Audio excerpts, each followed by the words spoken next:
और चलिए रुक करते हैं अगली खबर की ओर। इजराइल ने एक बार फिर से हिजबुल्लाह को धमकी दी है। इजराइल के सेना प्रमुख ने हिजबुल्लाह पर अब तक हुए हमले को सिर्फ ट्रेलर बताया है। उधर ईरान के सुप्रीम लीडर खामनेई ने भी नेतन्याहू से बदला लेने की शुरुआत कर दी है। क्या कुछ ये पूरा मामला, समझिए इस रिपोर्ट में।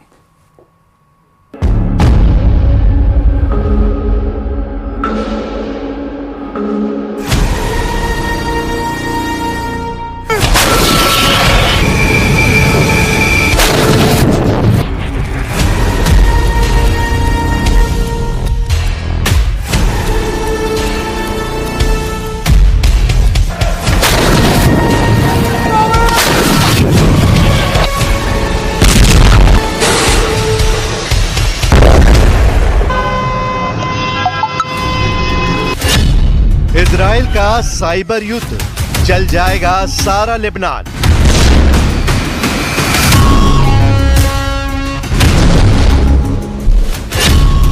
जिसे हाथ लगाएगा हिजबुल्लाह वो बन जाएगा बारूदी बम।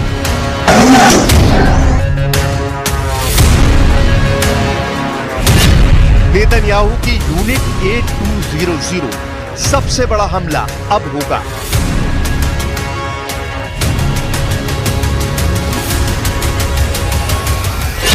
नेतन्याहू की गिरफ्त में खामनेई का सुपारी किलर।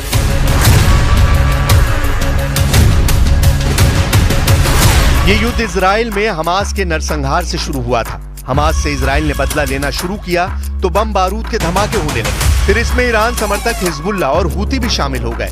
इजराइल के दुश्मनों ने रॉकेट और मिसाइलों से हमले किए। जवाब में इजराइल ने जंगी जेट के साथ फाइटर ड्रोन भी इस्तेमाल किए। लेकिन पारंपरिक हथियारों से शुरू हुआ युद्ध अब सबसे भयानक और भीषण हथियारों के दौर में पहुंच गया है। यह आधुनिक दौर का सबसे भयानक और भीषण साइबर वॉर है, जिसमें हिजबुल्लाह लड़ाके बेमौत मारे जा रहे हैं, वो भी बिना सीधे हमले के। इजराइल सेना की यूनिट नंबर 8200 ने ये बारूदी बिसात बिछाई है, जिससे हिजबुल्लाह, हमास और हूती ही नहीं, ईरान की भी हेक कर दी। इजराइल के हमले की धार देखिए, ताबड़तोड़ और अंधाधुंध अटैक का तूफान आया हुआ है। पेजर बम धमाके में मारे गए हिजबुल्लाह कमांडर के जनाजे का ये दृश्य देखिए। अपने लड़के का मातम मना रहे नसरल्लाह के फाइटर्स को अंदाजा भी नहीं था इस जनाजे में भी डेथ ट्रैप बिछाया गया। एम्बुलेंस के करीब भारी भीड़ के बीच जब ब्लास्ट हुआ तो तहलका मच गया। इजराइल ने 3 दिन में 3 डिवाइस के इस्तेमाल से हिजबुल्लाह लड़ाकों को मौत पाटी है। लेबनान में 3 दिन में धमाकों के 3 तरीके। पहला हमला मंगलवार 17 सितंबर को करीब 3000 पेजर में ब्लास्ट से हुआ, जिसमें हिजबुल्लाह के 12 लड़ाके हलाक हुए और करीब 3000 घायल हुए। दूसरा हमला बुधवार 18 सितंबर को हिजबुल्लाह फाइटर्स के वॉकी टॉकी में धमाकों के साथ हुआ। इसमें नसरल्लाह ब्रिगेड के 20 फाइटर्स मारे गए और करीब 450 घायल हुए। लेबनान में तीसरा हमला गुरुवार 19 सितंबर को 16 सिस्टम में धमाके के साथ शुरू हुआ है, जिसमें 6 के घायल होने की जानकारी है। हिजबुल्लाह फाइटर बैटरी से चलने वाली जिस भी डिवाइस को छू रहे हैं वो जोरदार धमाके से उनके चीथड़े उड़ा दे रही है। डिवाइस ब्लास्ट से बचने वाले हिजबुल्लाह फाइटर्स को नेतन्याहू के आसमानी योद्धा मिट्टी में मिला रहे हैं।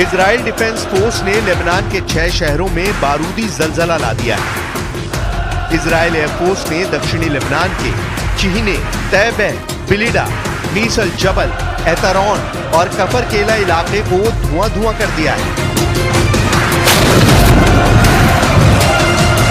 इजराइल के आर्मी चीफ ने दावा किया है कि हिजबुल्लाह पर हमले का ये सिर्फ ट्रेलर भर है। पूरी पिक्चर का क्लाइमेक्स हिजबुल्लाह और नसरल्लाह के खात्मे से शुरू होगा। ईरान समर्थित जितने भी फाइटर ग्रुप हैं, इजराइल उन सब से गिन कर बदला लेने के लिए तैयार है। इजरायली सेना प्रमुख जनरल हर्जी हलेवी ने यह भी दावा किया है कि इजरायली हमले के कई खौफनाक तरीके अब भी आजमाए जाने बाकी हैं। אנחנו מאוד נחושים לייצר את התנאים הביטחוניים שמחזירים את התושבים לבתים, ליישובים, ברמת ביטחון גבוהה, ואנחנו מוכנים לעשות באמת כל מה שנדרש כדי להביא את הדברים האלה. אנחנו כמעט שנה, לאורך כל המלחמה, נלחמים בעזה שתי מטרות מרכזיות, יש עוד. פירוק החמאס, השבת החטופים.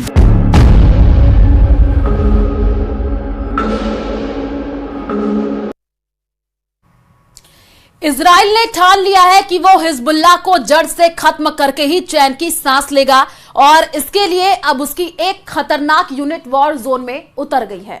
देखिए रिपोर्ट।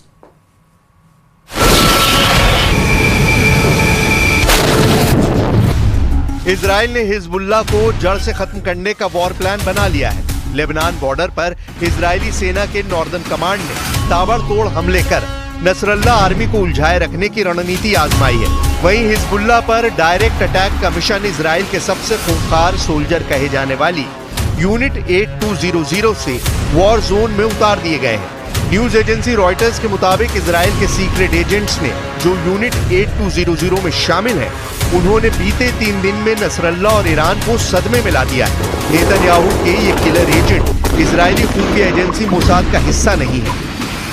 यूनिट 8200 के मेंबर इजराइल की सेना के सबसे तेज और खूंखार कमांडर हैं। इस यूनिट में खास सैनिकों की भर्ती होती है, जिनकी जिम्मेदारी इंटेलिजेंस इकट्ठा करने की भी होती है। यूनिट 8200 का इजरायली सेना से लेना देना नहीं है, न ही ये एजेंट मोसाद के लिए काम करते हैं। यूनिट 8200 के एजेंट दुश्मन पर लंबे समय तक रिसर्च करने के बाद हमले की प्लानिंग करते हैं। रिपोर्ट में दावा किया गया है कि यूनिट 8200 सीधे नेतन्याहू को रिपोर्ट करती है। हिजबुल्लाह को दहलाने के लिए यूनिट 8200 के एजेंट्स ने ऐसी प्लानिंग की जिसकी कल्पना भी नसरल्ला और खामनेई ने नहीं की थी। यूनिट 8200 ने पता लगाया कि हिजबुल्लाह लड़ाके पेजर और वॉकी टॉकी के इस्तेमाल के जरिए ही आपस में बात करते हैं, जिसे यूनिट 8200 ने बम में बदल दिया। दुश्मन की सोच जहां खत्म होती है, इजराइल की यूनिट 8200 के एजेंट वहीं से उनकी तबाही की स्क्रिप्ट लिखना शुरू करता है। तबाही ऐसी जिसे देख दुनिया दहल जाए। हिजबुल्लाह सीरियल डिवाइस अटैक से दहल रहा है, जिसकी अगली कड़ी में बैटरी से चलने वाली कई चीजें इजराइल का बारूदी हथियार बन सकती है। पेजर बम, वॉकी टॉकी बम, सोलर बम, रेडियो बम, गाड़ी बम, मोटरसाइकिल बम, रिमोट बम।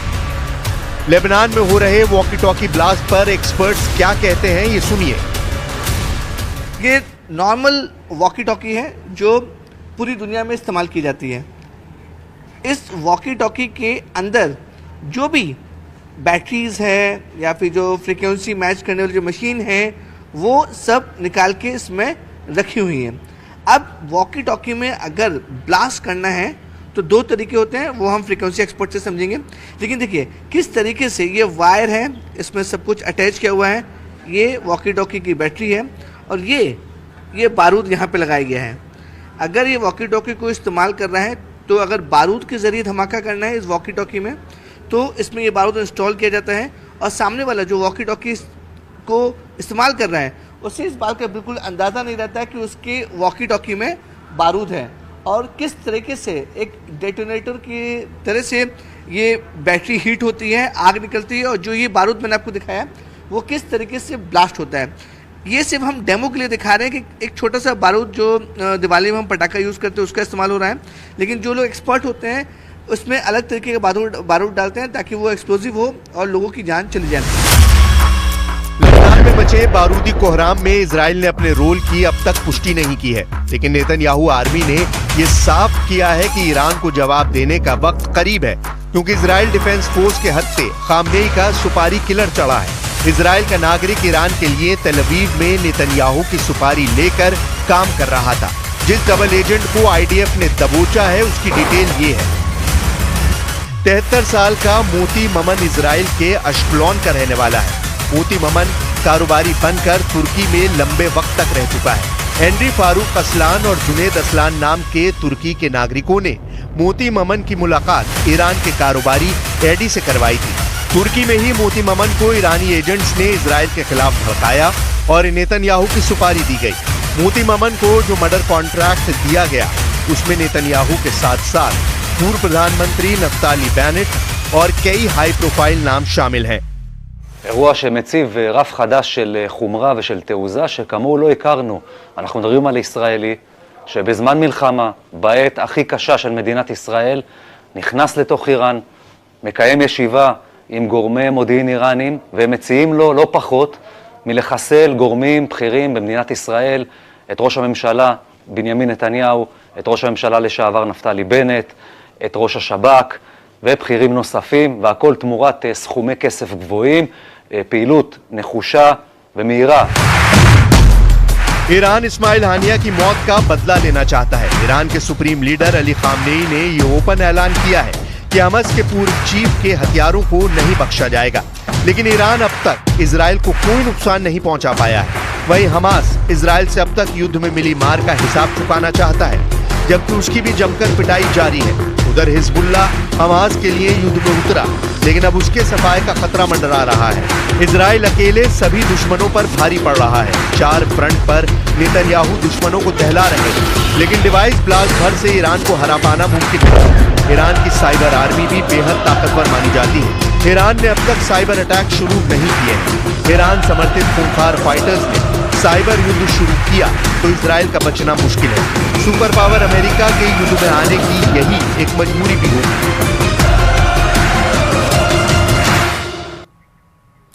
लेबनान में हिजबुल्लाह सरगना हसन नसरल्लाह ने अपने जहरीले भाषणों से एक बार फिर बड़ी तबाही मोल ले ली है।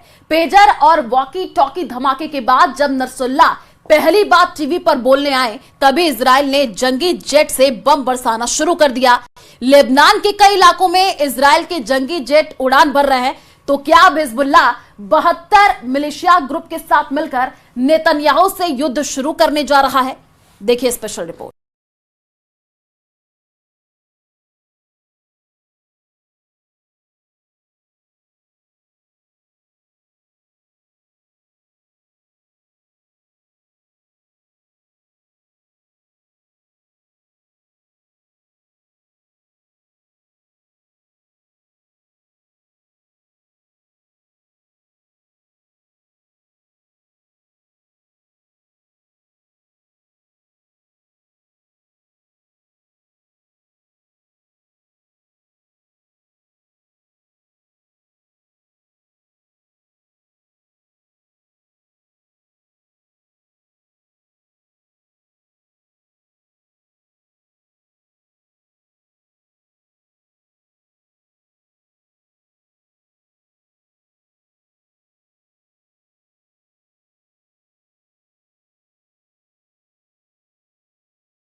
कब्रिस्तान बनने का सायरन बज गया है। वजह है ये, इजराइल में हिजबुल्लाह के रॉकेट इंसानी बस्तियों में गिरे हैं।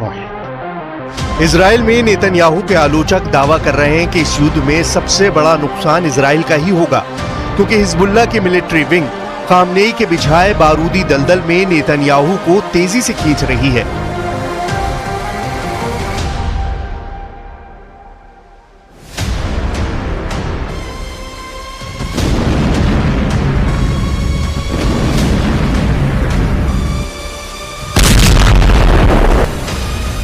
गाजा युद्ध में उलझे नेतन्याहू को खामनेई के प्लान के हिसाब से Hezbollah chief Nasrallah Lebanon front पर उलझाने की कोशिश में जुटा है, जिसमें यमन के हूती विद्रोही लड़ाकों के top commander Abdul Malik Houthi पूरी तरह से मदद कर रहा है। इन 3 फ्रंट पर आर पार का युद्ध शुरू हुआ तो इजराइल को घेरना आसान होगा, जिसके बाद चौथा फ्रंट ईरान खोलकर इजराइल से इस्माइल हानिया की मौत का हिसाब बराबर करेगा। खामनेई बस इसी दिन के इंतजार में शांत बैठे हैं कि इजराइल लेबनान में अपनी सेना उतार दे। अगर ये बारूदी बैटल ग्राउंड धधकने लगा तो इजराइल 4 दुश्मनों से एक साथ युद्ध करने को मजबूर हो जाएगा।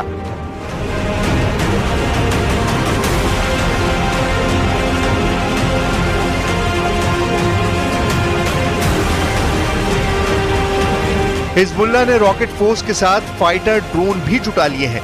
हिजबुल्लाह लड़ाके इजराइल में कहां तक मार कर सकते हैं? क्या हिजबुल्लाह लड़ाके अपने दम से नेतन्याहू पर भारी पड़ सकते हैं? आखिर हिजबुल्लाह का वॉर प्लान क्या है, ये जानिए। उससे पहले इस युद्ध के मास्टरमाइंड का गेम भी समझ लीजिए। हिजबुल्लाह लड़ाकों की वफादारी किसके लिए है, ये भी जान लीजिए।